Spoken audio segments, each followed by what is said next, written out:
بسم الله الرحمن الرحيم. قد أفلح المؤمنون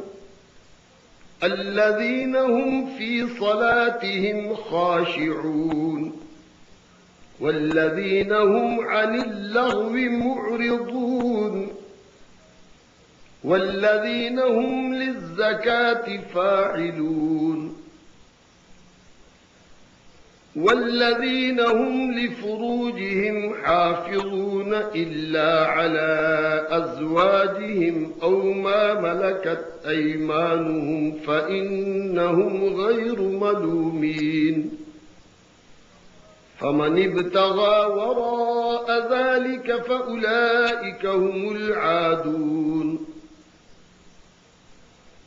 والذين هم لأماناتهم وعهدهم راعون والذين هم على صلواتهم يحافظون.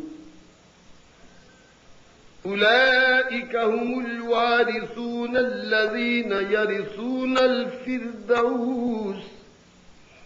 هم فيها خالدون. ولقد خلقنا الإنسان من سلالة من طين ثم جعلناه نطفة في قرار مكين ثم خلقنا النطفة علقة فخلقنا العلقة مضغة فخلقنا المضغة عظاما فكسونا العظام لحما ثم أنشأناه خلقا آخر فتبارك الله أحسن الخالقين. ثم إنكم بعد ذلك لميتون ثم إنكم يوم القيامة تبعثون. ولقد خلقنا فوقكم 7 طرائق وما كنا عن الخلق غافلين. وأنزلنا من السماء ماء بقدر فأسكناه في الأرض وإنا على ذهاب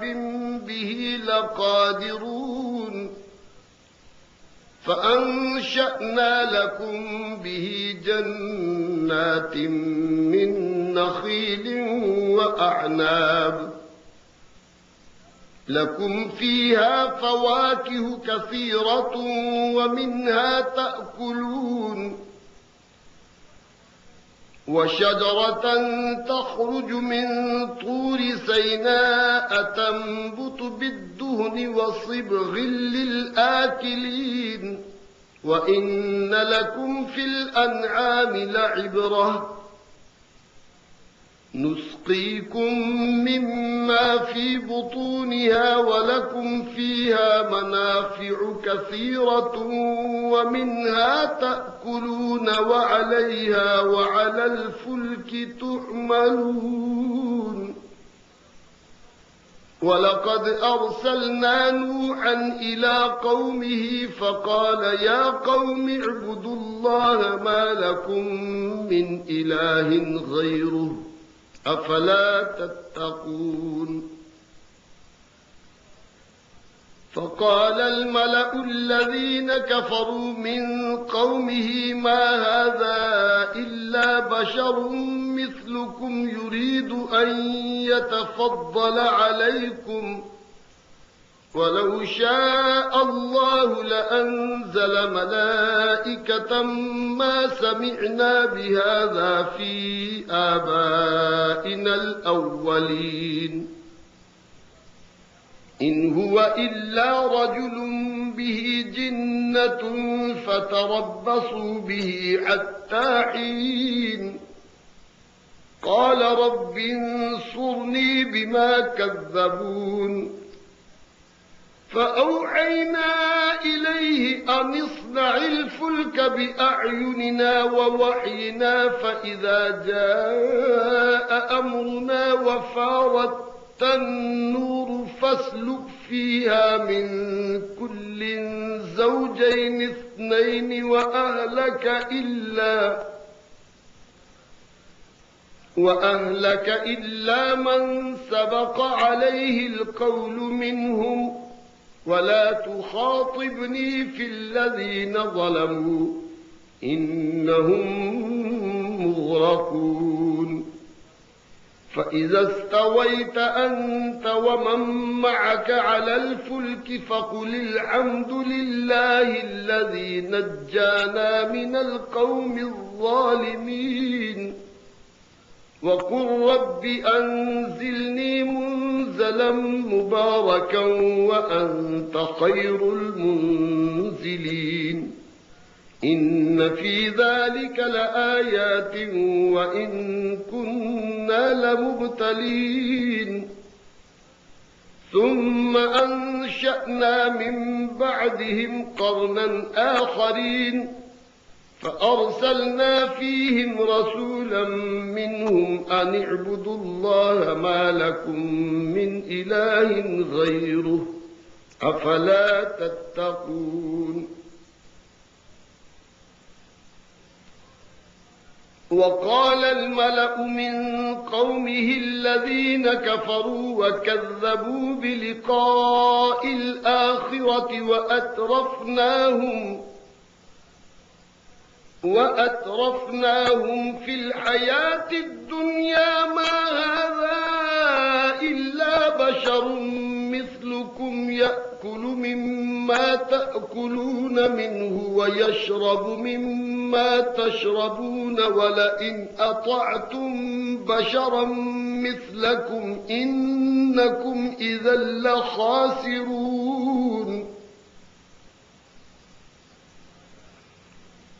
أيعدكم أنكم إذا متم وكنتم ترابا وعظاما أنكم مخرجون هيهات هيهات لما توعدون إن هي إلا حياتنا الدنيا نموت ونحيا وما نحن بمبعوثين إن هو إلا رجل افترى على الله كذبا وما نحن له بمؤمنين قال رب انصرني بما كذبون قال عما قليل ليصبحن نادمين فأخذتهم الصيحة بالحق فجعلناهم غثاء فبعدا للقوم الظالمين ثم أنشأنا من بعدهم قرونا آخرين ما تسبق من أمة أجلها وما يستأخرون ثم أرسلنا رسلنا تترى كلما جاء أمة رسولها كذبوه فأتبعنا بعضهم بعضا وجعلناهم أحاديث فبعدا لقوم لا يؤمنون ثم أرسلنا موسى وأخاه هارون بآياتنا وسلطان مبين إلى فرعون وملئه فاستكبروا وكانوا قوما عالين فقالوا أنؤمن لبشرين مثلنا وقومهما لنا عابدون فكذبوهما فكانوا من المهلكين ولقد آتينا موسى الكتاب لعلهم يهتدون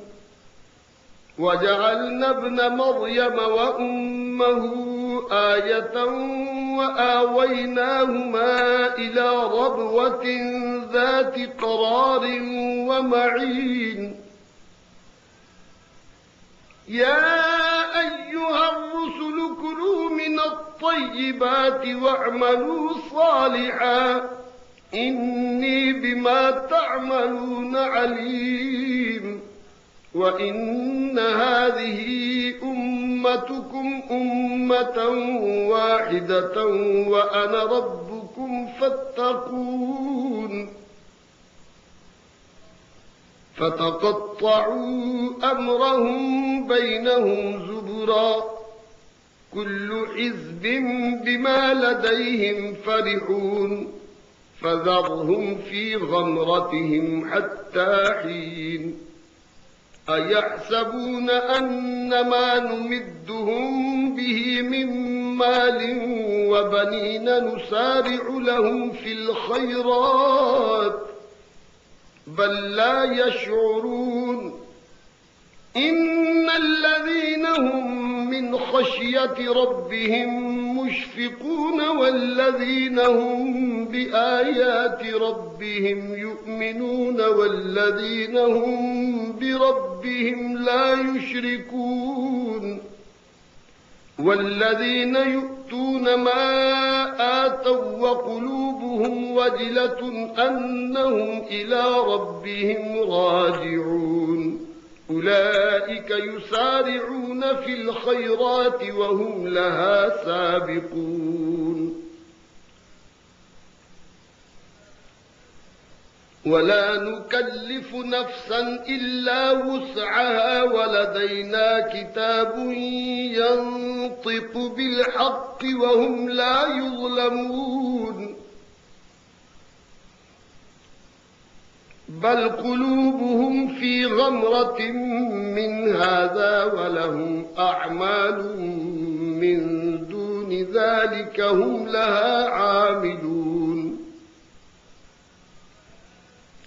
حتى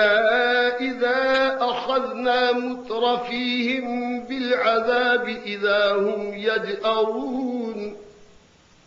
لا تجأروا اليوم إنكم منا لا تنصرون قد كانت آياتي تتلى عليكم فكنتم على أعقابكم تنكصون مستكبرين به سامغا تهجرون أفلم يدبروا القول أم جاءهم ما لم يأت آباءهم الأولين أم لم يعرفوا رسولهم فهم له منكرون أم يقولون به جنة بل جاءهم بالحق وأكثرهم للحق كارهون ولو اتبع الحق أهواءهم لفسدت السماوات والأرض ومن فيهن بل أتيناهم بذكرهم فهم عن ذكرهم معرضون أم تسألهم خرجا فخراج ربك خير وهو خير الرازقين وإنك لتدعوهم إلى صراط مستقيم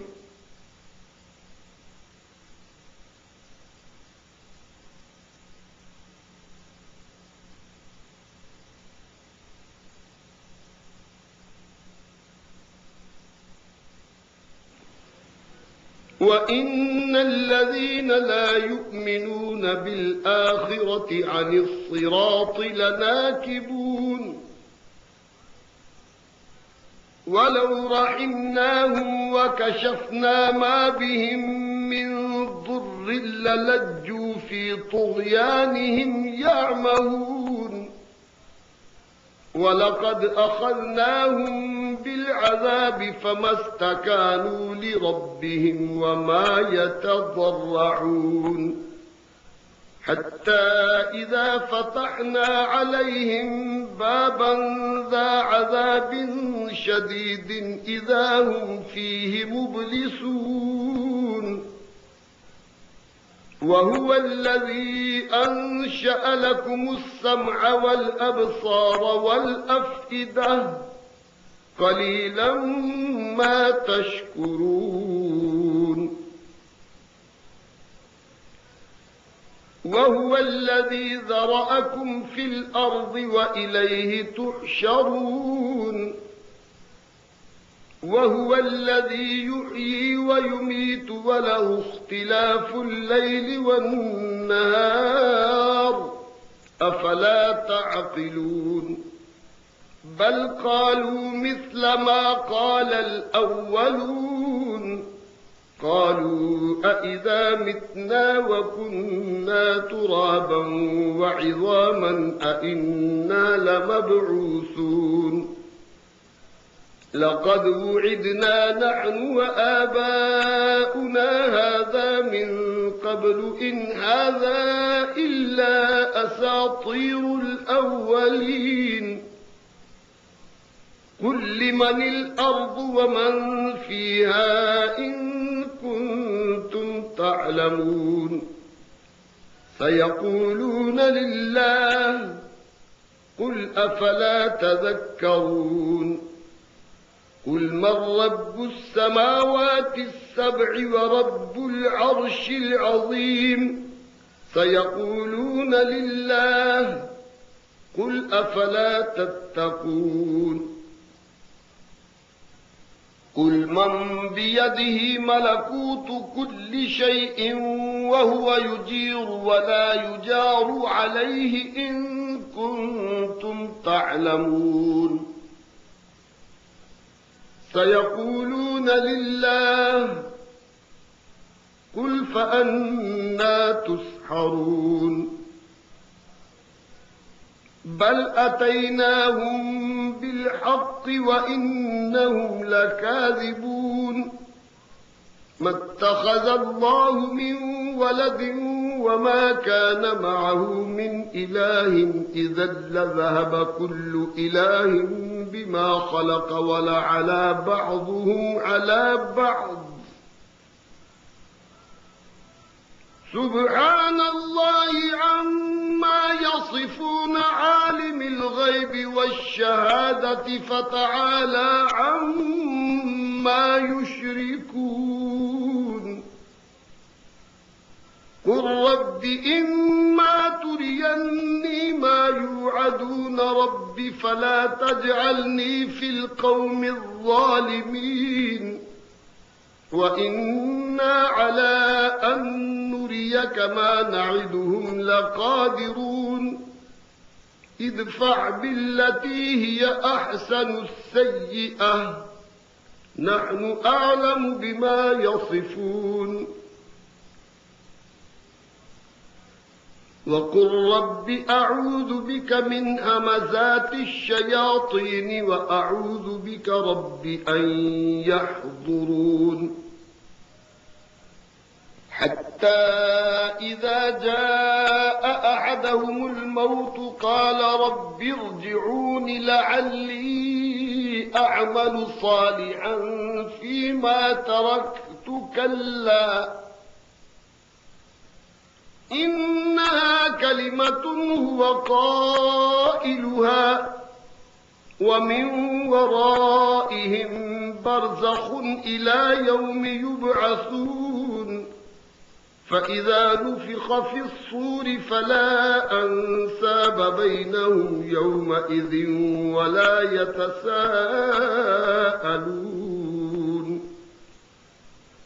فمن ثقلت موازينه فأولئك هم المفلحون ومن خفت موازينه فأولئك الذين خسروا أنفسهم في جهنم خالدون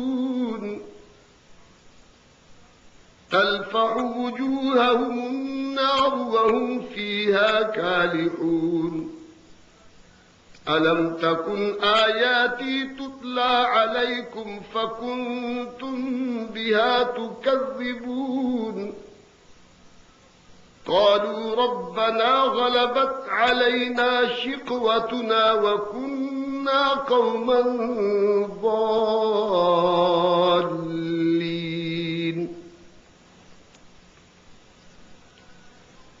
ربنا أخرجنا منها فإن عدنا فإنا ظالمون قال اخسئوا فيها ولا تكلمون إنه كان فريق من عبادي يقولون ربنا آمنا فاغفر لنا وارحمنا وأنت خير الراحمين فاتخذتموهم سخريا حتى أنسوكم ذكري وكنتم منهم تضحكون إني جزيتهم اليوم بما صبروا أنهم هم الفائزون قال كم لبثتم في الأرض عدد سنين قالوا لبثنا يوما أو بعض يوم فاسأل العادين قال إن لبثتم إلا قليلا لو أنكم كنتم تعلمون أفحسبتم أنما خلقناكم عبثا وأنكم إلينا لا ترجعون فتعالى الله الملك الحق لا إله إلا هو رب العرش الكريم ومن يدع مع الله إلها آخر لا برهان له به فإنما حسابه عند ربه إنه لا يفلح الكافرون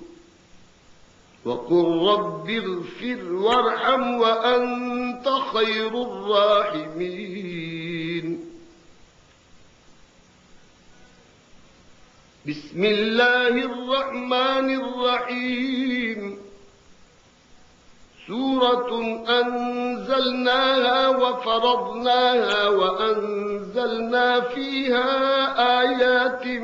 بينات لعلكم تذكرون الزانية والزاني فاجلدوا كل واحد منهما 100 جلدة ولا تأخذكم بهما رأفة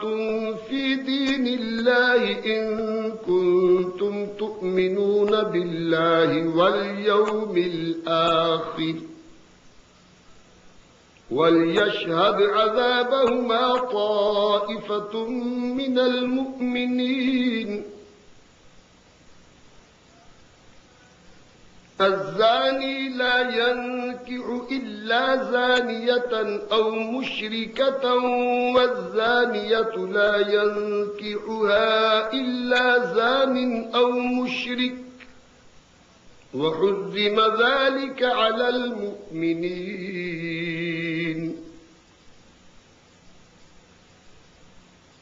والذين يرمون المحصنات ثم لم يأتوا ب4 شهداء فاجلدوهم 80 جلدة ولا تقبلوا لهم شهادة أبدا وأولئك هم الفاسقون إلا الذين تابوا من بعد ذلك وأصلحوا فإن الله غفور رحيم والذين يرمون أزواجهم ولم يكن لهم شهداء إلا أنفسهم فشهادة أحدهم 4 شهادات بالله إن إنه لمن الصادقين. والخامسة أن لعنة الله عليه إن كان من الكاذبين. ويدرأ عنها العذاب أن تشهد 4 شهادات بالله إنه لمن الكاذبين. والخامسة أن غضب الله عليها إن كان من الصادقين. ولولا فضل الله عليكم ورحمته وأن الله تواب حكيم. إن الذين جاءوا بالإفك عصبة منكم لا تحسبوه شرا لكم بل هو خير لكم. لكل امرئ منهم ما اكتسب من الإثم والذي تولى كبره منهم له عذاب عظيم. لولا إذ سمعتموه ظن المؤمنون والمؤمنات بأنفسهم خيرا وقالوا هذا إفك مبين. لولا جاءوا عليه ب4 شهداء فإذ لم يأتوا بالشهداء فأولئك عند الله هم الكاذبون. ولولا فضل الله عليكم ورحمته في الدنيا والآخرة لمسكم فيما أفضتم فيه عذاب عظيم. إذ تلقونه بألسنتكم وتقولون بأفواهكم ما ليس لكم به علم وتحسبونه هينا وهو عند الله عظيم. ولولا إذ سمعتموه قلتم ما يكون لنا أن نتكلم بهذا سبحانك هذا بهتان عظيم. يعظكم الله أن تعودوا لمثله أبدا إن كنتم مؤمنين. ويبين الله لكم الآيات والله عليم حكيم. إن الذين يحبون أن تشيع الفاحشة في الذين آمنوا لهم عذاب أليم في الدنيا والآخرة والله يعلم وأنتم لا تعلمون. ولولا فضل الله عليكم ورحمته وأن الله رءوف رحيم.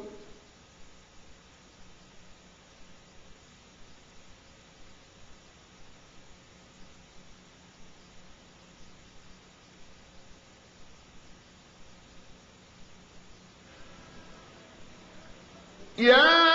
أيها الذين آمنوا لا تتبعوا خطوات الشيطان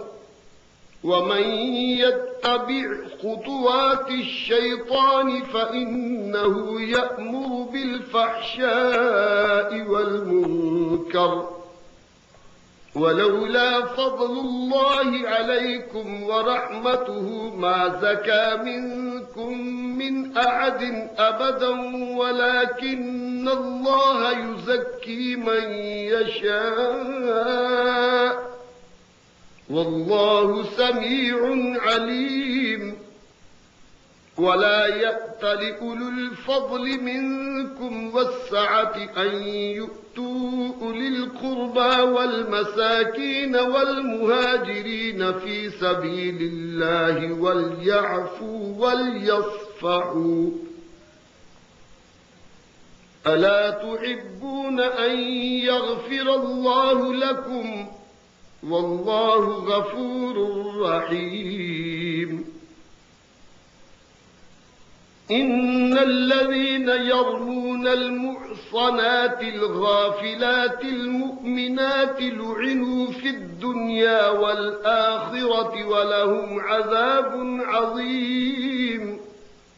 يوم تشهد عليهم ألسنتهم وأيديهم وأرجلهم بما كانوا يعملون يومئذ يوفيهم الله دينهم الحق ويعلمون أن الله هو الحق المبين الخبيثات للخبيثين والخبيثون للخبيثات والطيبات للطيبين والطيبون للطيبات أولئك مبرؤون مما يقولون لهم مغفرة ورزق كريم يا أيها الذين آمنوا لا تدخلوا بيوتا غير بيوتكم حتى تستأنسوا وتسلموا على أهلها ذلكم خير لكم لعلكم تذكرون فإن لم تجدوا فيها أحدا فلا تدخلوها حتى يؤذن لكم وإن قيل لكم ارجعوا فارجعوا هو أزكى لكم والله بما تعملون عليم ليس عليكم جناح أن تدخلوا بيوتا غير مسكونة فيها متاع لكم والله يعلم ما تبدون وما تكتمون قل للمؤمنين يغضوا من أبصارهم ويحفظوا فروجهم ذلك أزكى لهم إن الله خبير بما يصنعون وقل للمؤمنات يغضضن من أبصارهن ويحفظن فروجهن ولا يبدين زينتهن إلا ما ظهر منها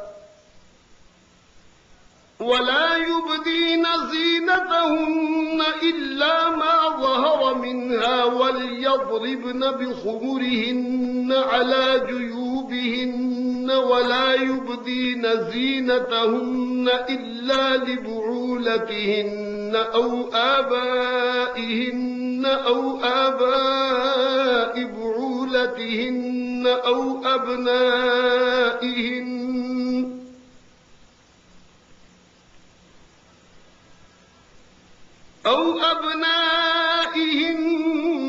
أو أبناء بعولتهن أو إخوانهن أو بني إخوانهن أو بني أخواتهن أو نسائهن أو ما ملكت أيمانهن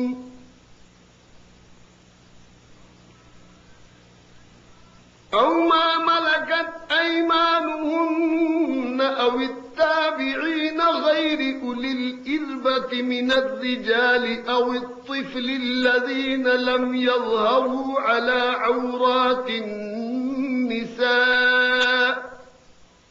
ولا يضربن بأرجلهن ليعلم ما يخفين من زينتهن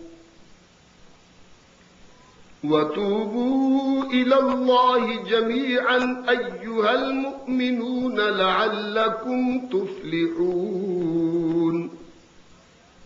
وأنكحوا الأيام منكم والصالحين من عبادكم وإمائكم إن يكونوا فقراء يغنهم الله من فضله والله واسع عليم وليستعفف الذين لا يجدون نكاحا حتى يغنيهم الله من فضله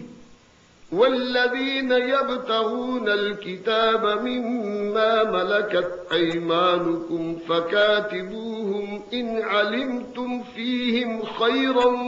وآتوهم مما لله الذي آتاكم ولا تكرهوا فتياتكم على البغاء إن أردنا تحصنا لتبتغوا عرض الحياة الدنيا ومن يكرههن فإن الله من بعد إكراههن غفور رحيم ولقد أنزلنا إليكم آيات مبينات ومثلا من الذين خلوا من قبلكم وموعظة للمتقين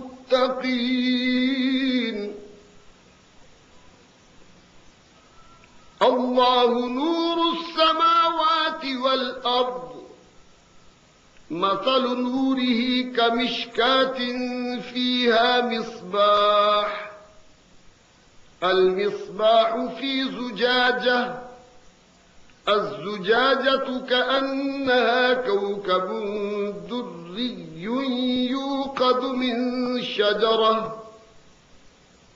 يوقد من شجرة مباركة زيتونة لا شرقية ولا غربية يكاد زيتها يضيء ولو لم تمسسه نار نور على نور يهدي الله لنوره من يشاء ويضرب الله الأمثال للناس والله بكل شيء عليم في بيوت أذن الله أن ترفع ويذكر فيها اسمه يسبح له فيها بالغدو والآصال رجال لا تلهيهم تجارة ولا بيع عن ذكر الله وإقام الصلاة وإيتاء الزكاة يخافون يوما تتقلب فيه القلوب والأبصار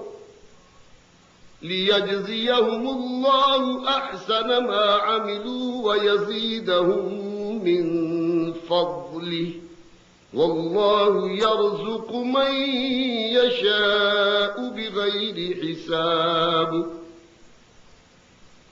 والذين كفروا أعمالهم كسراب بقيعة يحسبه الظمآن ماء حتى إذا جاءه لم يجده شيئا ووجد الله عنده فوفاه حسابه والله سريع الحساب أو كظلمات في بحر لجي يغشاه موج من فوقه سحاب ظلمات بعضها فوق بعض إذا أخرج يده لم يكد يراها ومن لم يجعل الله له نورا فما له من نور ألم تر أن الله يسبح له من في السماوات والأرض والطير صافات كل قد علم صلاته وتسبيحه والله عليم بما يفعلون ولله ملك السماوات والأرض وإلى الله المصير. ألم تر أن الله يزجي سحابا ثم يؤلف بينه ثم يجعله ركاما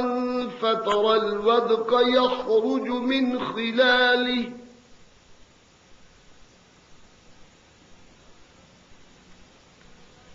وينزل من السماء من جبال فيها من برد فيصيب به من يشاء ويصرفه عن من يشاء يكاد سنا برقه يذهب بالأبصار يقلب الله الليل والنهار إن في ذلك لعبرة لأولي الأبصار. والله خلق كل دابة من ماء فمنهم من يمشي على بطنه ومنهم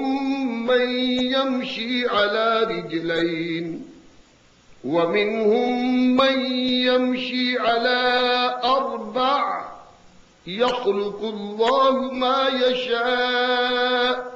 إن الله على كل شيء قدير. لقد أنزلنا آيات مبينات والله يهدي من يشاء إلى صراط مستقيم. ويقولون آمنا بالله وبالرسول وأطعنا ثم يتولى فريق منهم من بعد ذلك وما أولئك بالمؤمنين.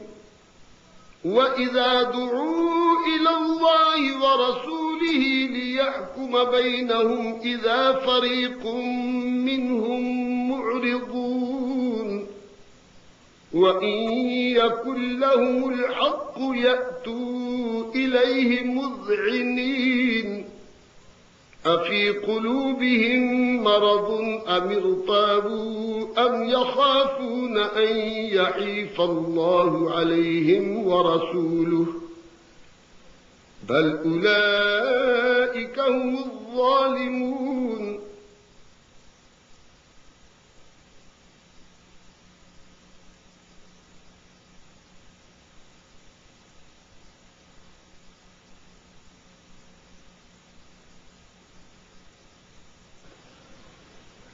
إنما كان قول المؤمنين إذا دعوا إلى الله ورسوله ليحكم بينهم أن يقولوا سمعنا وأطعنا وأولئك هم المفلحون. ومن يطع الله ورسوله ويخشى الله ويتقه فأولئك هم الفائزون. وأقسموا بالله جهد أيمانهم لئن أمرتهم ليخرجن قل لا تقسموا طاعة معروفة إن الله خبير بما تعملون.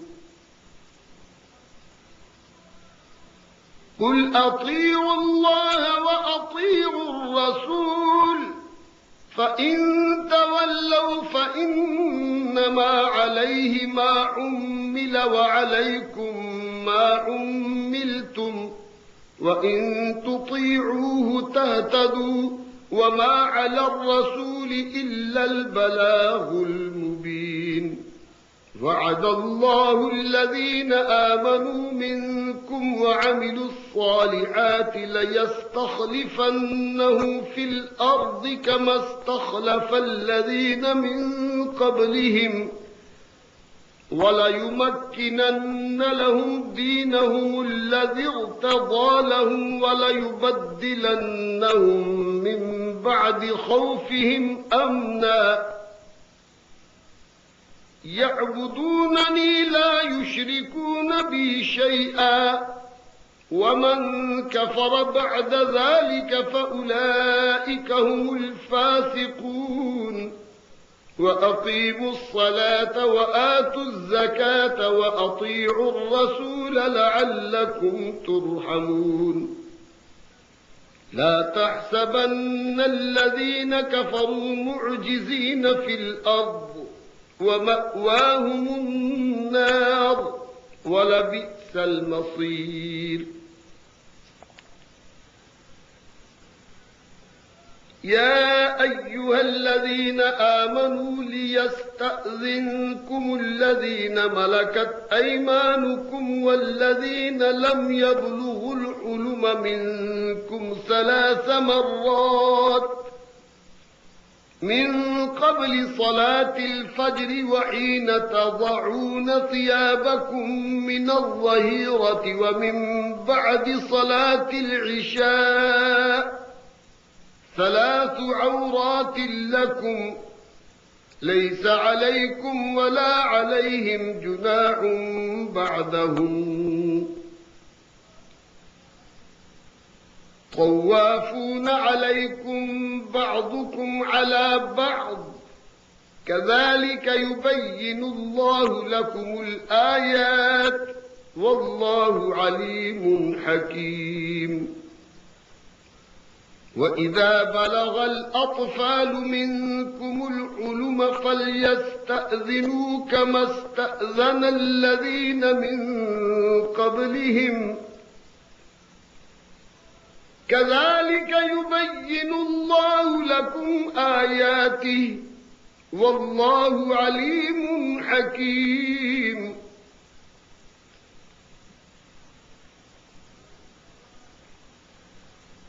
والقواعد من النساء اللاتي لا يرجون نكاحا فليس عليهن جناح أن يضعن ثيابهن غير متبرجات بزينة وأن يستعففن خير لهم والله سميع عليم ليس على الأعمى حرج ولا على الأعرج حرج ولا على المريض حرج ولا على أنفسكم أن تأكلوا من بيوتكم أو بيوت آبائكم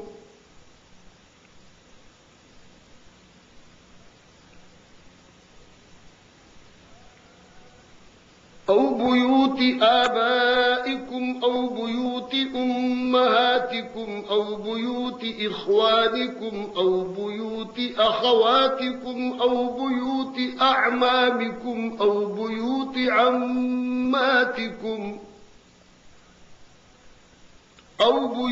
عماتكم أو بيوت أخوالكم أو بيوت خالاتكم أو ما ملكتم مفاتحه أو صديقكم ليس عليكم جناح أن تأكلوا جميعا أو أشتاتا فإذا دخلتم بيوتا فسلموا على أنفسكم تحية من عند الله مباركة طيبة كذلك يبين الله لكم الآيات لعلكم تعقلون إنما المؤمنون الذين آمنوا بالله ورسوله وإذا كانوا معه على أمر جامع لم يذهبوا حتى يستأذنوه إن الذين يستأذنونك أولئك الذين يؤمنون بالله ورسوله فإذا استأذنوك لبعض شأنهم فأذن لمن شئت منهم واستغفر لهم الله إن الله غفور رحيم لا تجعلوا دعاء الرسول بينكم كدعاء بعضكم بعضا قد يعلم الله الذين يتسللون منكم لواذا فليحذر الذين يخالفون عن أمره أن تصيبهم فتنة أو يصيبهم عذاب أليم ألا إن لله ما في السماوات والأرض قد يعلم ما أنتم عليه ويوم يرجعون إليه فينبئهم بما عملوا والله بكل شيء عليم بسم الله الرحمن الرحيم تبارك الذي نزل الفرقان على عبده ليكون للعالمين نذيرا الذي له ملك السماوات والأرض ولم يتخذ ولدا ولم يكن له شريك في الملك وخلق كل شيء فقدره تقديرا واتخذوا من دونه آلهة لا يخلقون شيئا وهم يخلقون ولا يملكون لأنفسهم ضرا ولا نفعا ولا يملكون موتا ولا حياة ولا نشورا وقال الذين كفروا إن هذا إلا إفك افتراه وأعانه عليه قوم آخرون فقد جاءوا ظلما وزورا وقالوا أساطير الأولين اكتتبها فهي تملى عليه بكرة وأصيلا قل أنزله الذي يعلم السر في السماوات والأرض إنه كان غفورا رحيما وقالوا ما لهذا الرسول يأكل الطعام ويمشي في الأسواق لولا أنزل إليه ملك فيكون معه نذيرا أو يلقى إليه كنز أو تكون له جنة يأكل منها وقال الظالمون إن تتبعون إلا رجلا مسحورا انظر كيف ضربوا لك الأمثال فضلوا فلا يستطيعون سبيلا تبارك الذي إن شاء جعل لك خيرا من ذلك جنات تجري من تحتها الأنهار ويجعل لك قصورا بل كذبوا بالساعة وأعتدنا لمن كذب بالساعة سعيرا إذا رأتهم من مكان بعيد سمعوا لها تغيظا وزفيرا وإذا ألقوا منها مكانا ضيقا مقرنين دعوا هنالك ثبورا لا تدعوا اليوم ثبورا واحدا وادعوا ثبورا كثيرا قل أذلك خير أم جنة الخلد التي وعد المتقون كانت لهم جزاء ومصيرا لهم فيها ما يشاءون خالدين كان على ربك وعدا مسئولا ويوم يحشرهم وما يعبدون من دون الله فيقول أأنتم أضللتم عبادي هؤلاء أم هم ضلوا السبيل قالوا سبحانك ما كان ينبغي لنا أن نتخذ من دونك من أولياء ولكن متعتهم وآباءهم حتى نسوا الذكر وكانوا قوما بورا فقد كذبوكم بما تقولون فما تستطيعون صرفا ولا نصرا ومن يظلم منكم نذقه عذابا كبيرا وما أرسلنا قبلك من المرسلين إلا إنهم ليأكلون الطعام ويمشون في الأسواق وجعلنا بعضكم لبعض فتنة أتصبرون وكان ربك بصيرا صدق الله العظيم